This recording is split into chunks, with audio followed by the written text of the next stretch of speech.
Senator Wicker. Senator from Mississippi is recognized. Thank you for recognizing me, and I appreciate the time.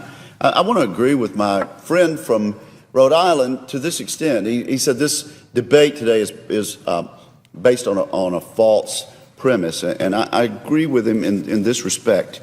This is not a real debate about a budget resolution. These are show votes, Mr. President. These are messaging votes that we'll have today.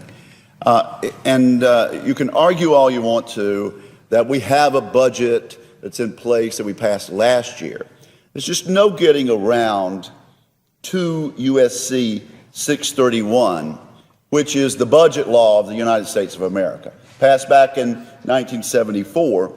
And that budget law requires Congress each year to pass a budget resolution. As a matter of fact, it says on or before April 15 of each year, Congress completes action on a concurrent resolution on the budget. Now, the last time this Senate did that was 2009.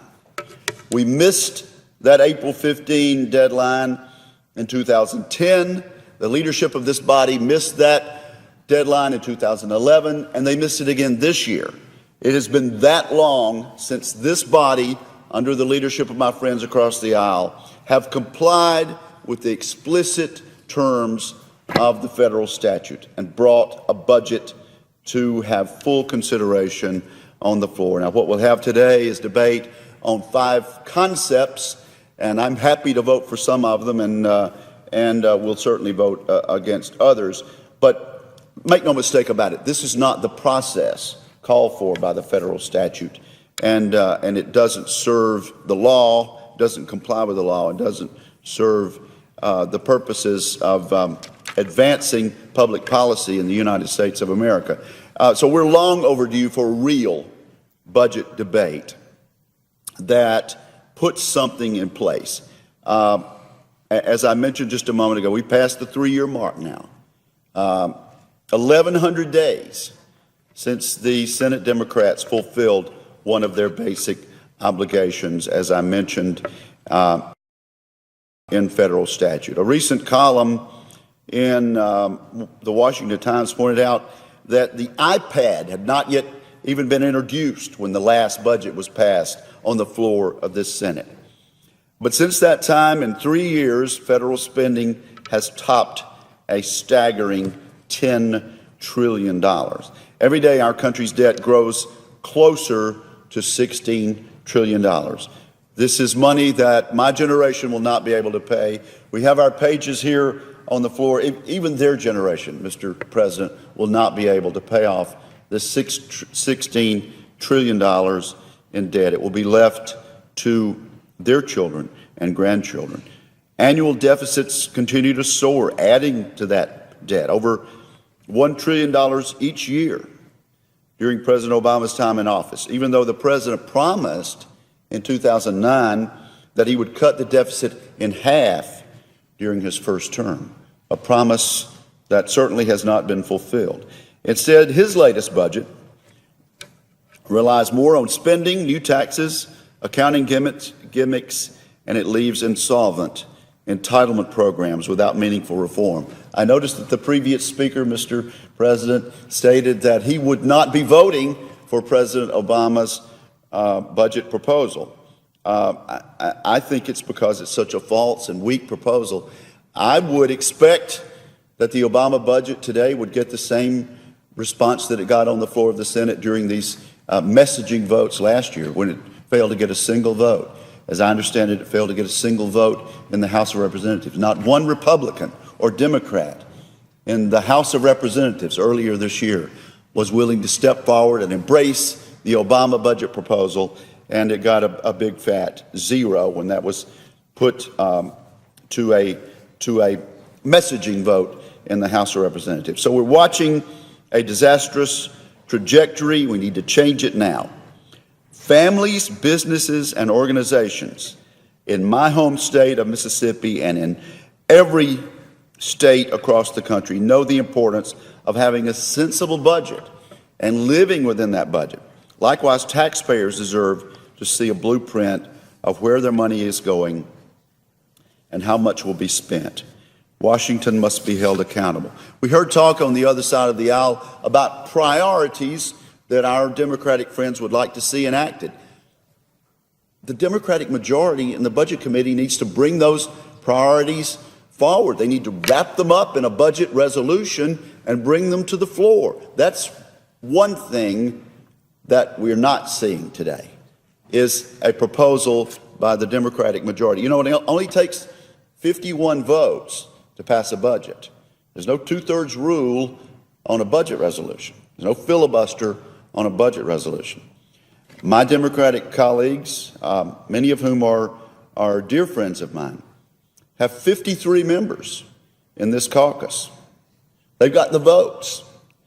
We know that a budget is required every year, and yet, with the 53 vote majority and with only 51 votes required, they do not bring a budget to the floor for us to consider so that we could know what their budget priorities are.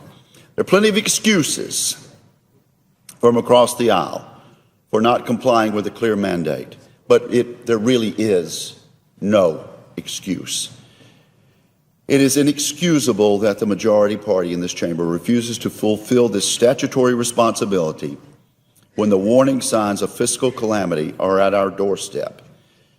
You know, it's no wonder, Mr. President, that our popularity rating as a Congress is down around 10 or 11%, when the federal statute explicitly requires us to do this by April of each year, and we do not do it. It's no wonder that we're held in such low regard by the public. Inaction ultimately bequeaths a burden of debt to our children and grandchildren.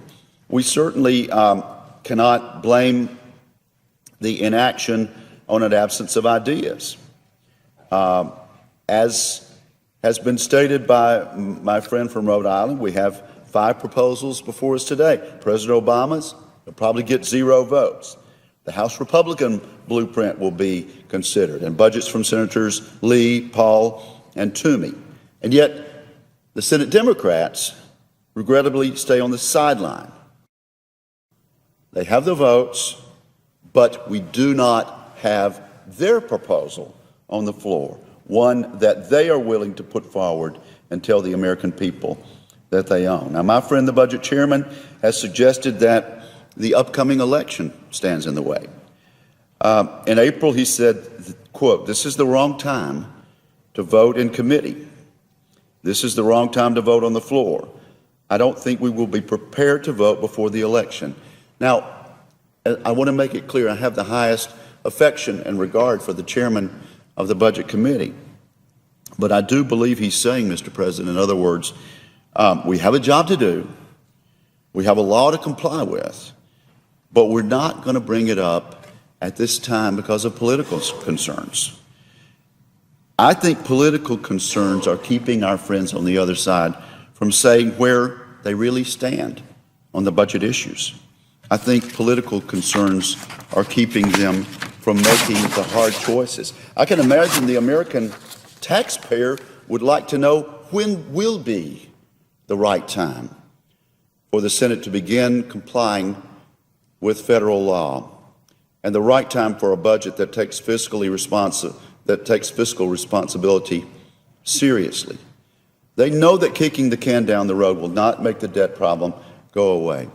I noticed recently our commander-in-chief told a Russian leader that after the election, he would have more flexibility on a national security issue, the issue of national military defense. He said, "I need to have some time because after the election, I'll have more flexibility. Please pass that along to Vladimir." I suppose my friends on the other side of the aisle believe they'll have more flexibility on spending issues and budget issues and taxation issues after the election. The truth is, Republicans and Democrats have differences on a number of issues, but that should not deter a concentrated effort to lower the deficit and curb runaway spending. I hope this week we can focus on constructive dialogue. I would have hoped we would have an honest process and do what is right and necessary to put this country's fiscal house back in order. Thank you, Mr. President.